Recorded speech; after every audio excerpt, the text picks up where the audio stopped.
Seja muito bem-vindo a mais um chá espessado. Entra, fica à vontade, toma um chá, porque hoje eu vou te passar 3 dicas para atender o disfágico disártrico.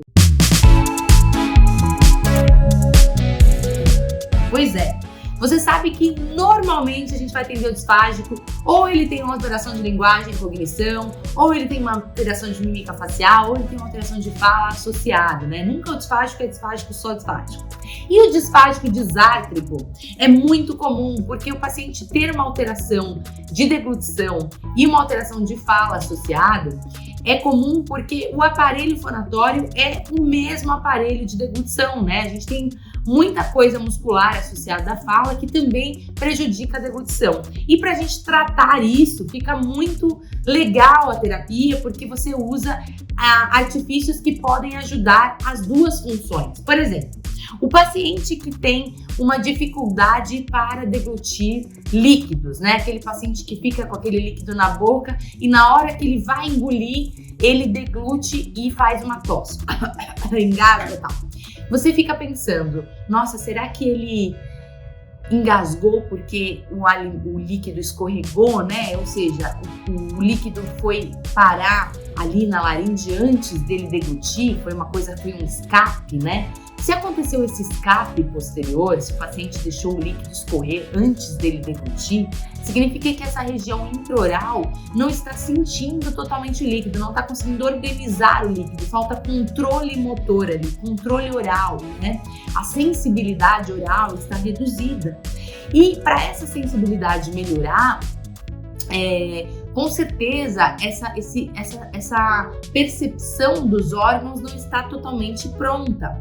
E, ao mesmo tempo, esse paciente também tem uma disartria flácida. Você percebe que ele fala uma fala pastosa, né? Ele tem uma fala mais amolecida, mais um som que é mais pastoso, né?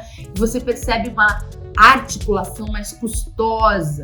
Então, esse mesmo paciente que tem dificuldade para deglutição de líquido, neste exemplo hipotético, ele tem também uma dificuldade para se expressar, né? Uma dificuldade de fala. E aí você fica pensando, como que eu faço um exercício que pode ser certeiro para os dois problemas, né? Um exercício que eu posso atingir tanto o paciente tomando líquido, quanto ele se expressando, quanto ele falando. Bom, se você entendeu que esse paciente tem uma articulação prejudicada pela flacidez muscular e ele tem também uma dificuldade de manipulação e controle do líquido na região intraoral, também pela flacidez muscular, você vai direto na flacidez muscular, você vai trabalhar na flacidez muscular.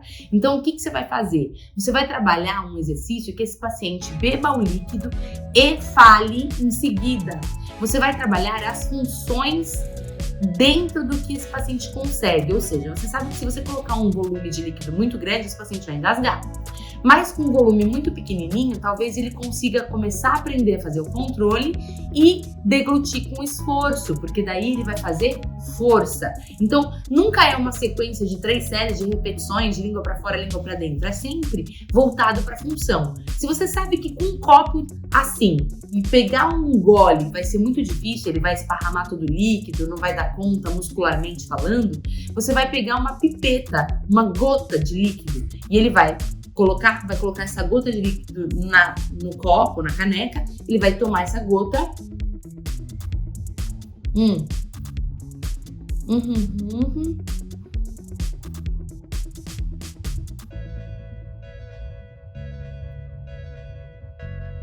E administrar essa gota. Porque administrar uma gota de água para quem tem flacidez muscular é super difícil.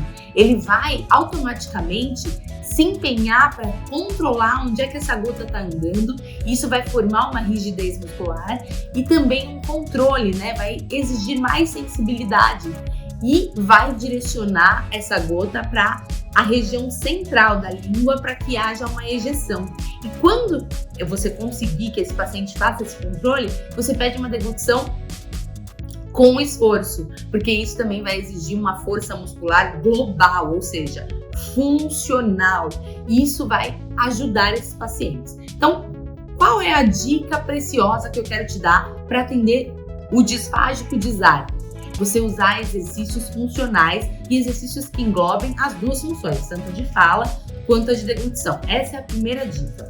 A segunda dica é você observar qual é a causa da deglutição alterada e da fala alterada. Se essa causa é uma causa muscular, se essa causa é uma causa de cognição, né? A gente sabe que o programa motor da fala e da deglutição, ele está muito voltado à memória de sequências, à parte cognitiva mesmo, à atenção. Então, tudo isso precisa ser trabalhado em prol das funções acontecerem.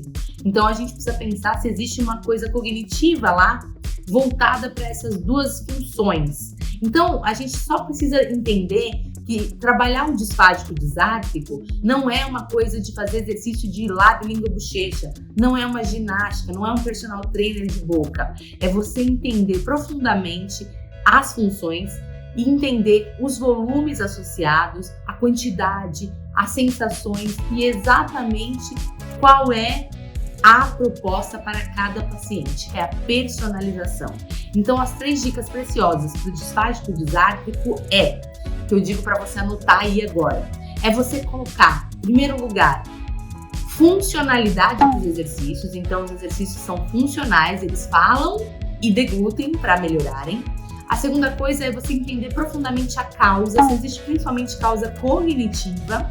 E a terceira coisa, que é muito importante, é você entender que não é só MO que vai salvar seus pacientes, tá bom? Espero que isso tenha te ajudado. Coloca aí nos comentários o que você precisa que eu fale na semana que vem, que eu vou gravar um vídeo para você. Coloca nos comentários se você já usou essa abordagem neurocognitiva para trabalhar seus pacientes e quais foram os resultados. Conta comigo e a gente se vê no próximo Chá Estressado. Até lá!